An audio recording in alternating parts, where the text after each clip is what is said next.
সংখ্যা বাড়ানোর জন্য, সাংগঠনিক কার্যক্রমকে ব্যবহার করার জন্য আরো বেশি করে উদ্যোগী হবেন এবং আগামী ঈদুল আজহার পরপরই আমরা পূর্ণাঙ্গ থানা কমিটি গঠন করব। আমরা চাই যে ডিফরমেশন চলছে, যে ট্রান্সফরমেশন চলছে, আমরা সেই প্রক্রিয়াটাকে দ্রুততম সময়ের মধ্যে করার জন্য আমাদের দাওয়াত খায়ের বর্ষ হিসেবে এই বছর আমরা ঘোষণা করেছি। আমাদের মৌলানা মাদান হুজুর এবং আমাদের বক্তব্য ভাই সহ যে সমস্ত যারা আছেন এবং মহিলা কমিটিতে যারা আছেন সকলে কাজ করছে। আমি অনুরোধ করব এই দাওয়াত খায়ের বর্ষে আপনারা অধিকতর সক্রিয় থেকে থানা এবং ইউনিট থেকে আপনারা সকলকে সহযোগিতা করবেন এবং মহিলা প্রশিক্ষণের ব্যাপারে প্রতি কোয়ার্টার যাতে ব্যবস্থাটা হয় আমি সেই অনুরোধটুকু দর্শন হিসাবে কথা জানেন। সলমান আখতার হুজুর অনেক এই বর্ষে এসে অনেক কষ্ট করছেন। আমাদের স্থান সংকলন হওয়া সত্ত্বেও আমরা মনে হয় 250 অধিক এবছর 400 হয়েছে আলহামদুলিল্লাহ। 400 অধিক ছাত্র আমাদের ইতিমধ্যে পাঠদান করছেন। আমরা চেষ্টা করবো অতি দ্রুতই আমাদের সংকলন স্থান সংকলন হয়ে গেলে সেখানে আমরা নতুন বিল্ডিং এ ওনাদেরকে শিফট করবো, তখন পূর্ণাঙ্গ পরিসরে এই জিনিসগুলো চালু হয়ে যাবে। এই দৃশ্যমান পরিবর্তন করে দেখুন একের পর এক আমি বা আমরা সবাই মিলে করার চেষ্টা করছি।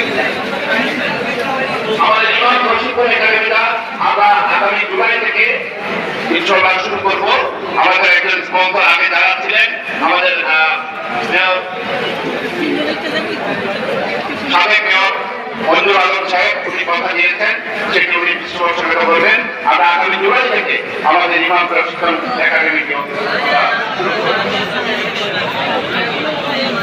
আমাদের যে উন্নয়নের কথা আমরা বলছি দৃশ্যমান উন্নয়ন, আমার হাতে কিছুই ছিল না, গুজরাট থেকে শুধু দোয়া নিয়েছিলাম সেই মহিলা মাদ্রাসার কাজ শুরু করার জন্য। আজকে দেখুন আমাদের সাথে বাইরে নেতৃত্বে আমাদের সকলের সহযোগিতায় সুযোগ সন্তান অনুপ্রেরণায় আজ দ্বিতীয় তলার ছাদ কিন্তু হয়েছে যাচ্ছে। 14 তলা বিশিষ্ট একটি ভবন শূন্য থেকে শুরু হওয়া আর দেখুন ইনশাআল্লাহ আর ইতিমধ্যে 14 তলার মধ্যে 2 তলা হতে যাচ্ছে। আরো ইতিমধ্যে আমরা কমিটমেন্ট পেয়েছি।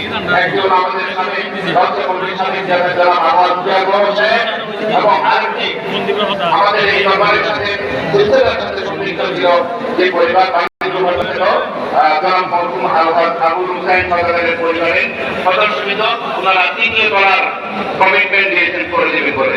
4th তলা যখন হয়ে গেছে আর 10 তলা বাকি থাকবে না। আপনারা যখন আছেন দুজন কেমন দাঁড়ালে ইনশাআল্লাহ এখানে বড় বিষয় আমাদের জন্য।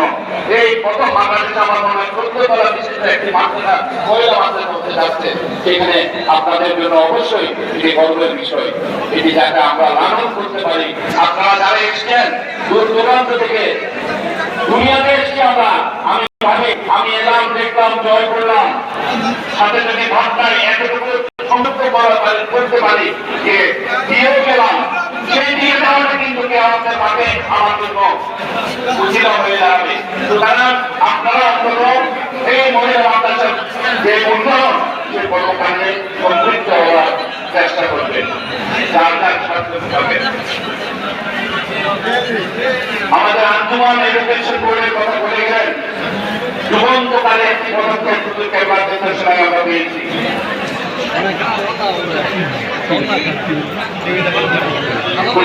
নির্দেশনা পেয়েছি আমাদের একজন নাম করা প্রফেসর জনাব রকম আকবর হোসেন সাহেবের নেতৃত্বে, ওনার সাথে হামিদ সাহেব আছেন, আমাদের স্কুলের আছেন, আমাদের আছেন। ওনারা যারা জামিয়া থেকে সময় পড়ালেখা করে গেছেন, এখন ওনারাই দায়িত্ব নিয়েছেন এই এডুকেশন ভর্তির ব্যাপারে।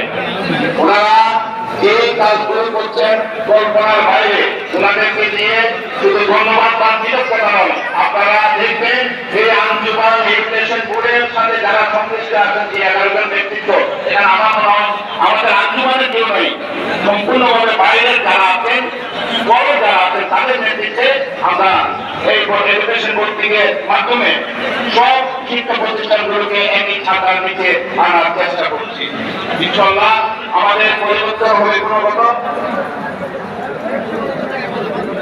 আমাদের মাঝে হাজির হয়েছেন আমাদের এই এলাকা থেকে নির্বাচিত সংসদ সদস্য এবং আমার অত্যন্ত প্রিয় জনাব আলহাজ মোহাম্মদ এরশাদুল্লাহ আঞ্জুমানের পক্ষ থেকে ওনাকে আমরা স্বাগত জানাচ্ছি।